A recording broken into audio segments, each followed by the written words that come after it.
From milk booths in New Delhi to a pan-India footprint, Mother Dairy is entering its next growth phase.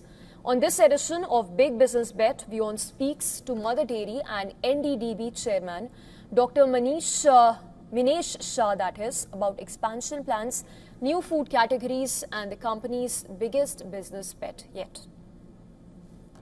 From a Delhi dairy giant to pan-India powerhouse, Mother Dairy is betting big on growth, diversification and scale.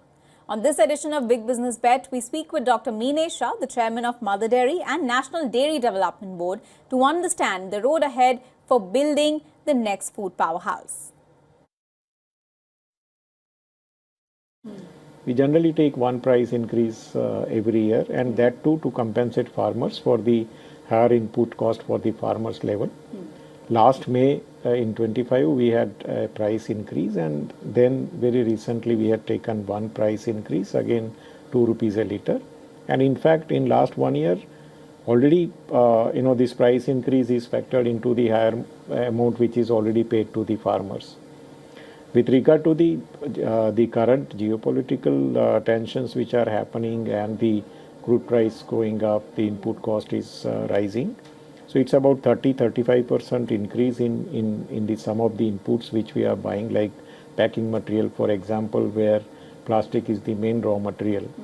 And as of now, we have been able to absorb this cost, and we do not intend to pass on any price increase in the input cost to consumer.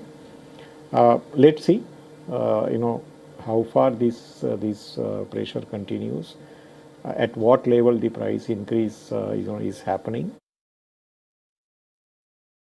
Main competition is actually from the unorganized market, because adulteration is something which again is actually spoiling the image of the dairy sector, and therefore it is important that we grow the organized market. Last few years our growth rate in non-NCR market is more than NCR market, and we hope to continue with the same.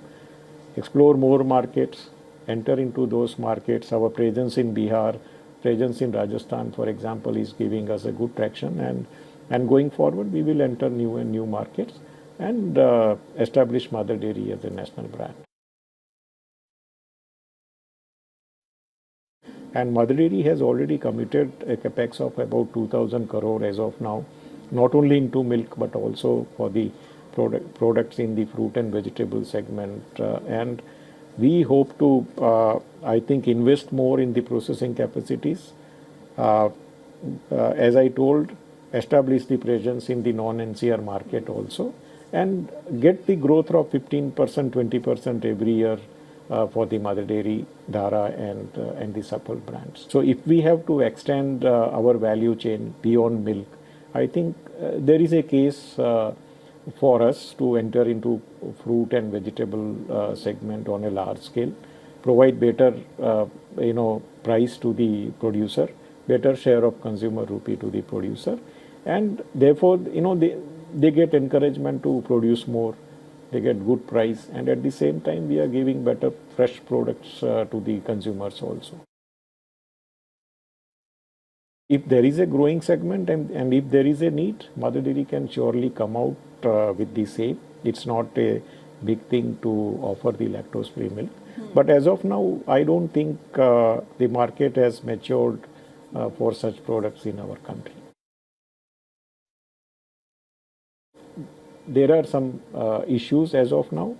We are trying to address those issues so that at least we are able to export, and we are export ready in case the situation arises. The other model which can emerge, which Amul has done or which other cooperatives are also doing, is to establish your brand outside. Like in US, Amul has launched the milk. So you go there, buy the milk locally, processed into it, and sell under your brand name. So that is one more model which is available. And Mother Dairy as of now is exploring both these options. So we do export in many countries as of now, where there are not much challenges for exporting our products. Apart from dairy, we also export edible oil, we also export various fruit and vegetable products. Fruit pulp, for example, we are one of the largest player.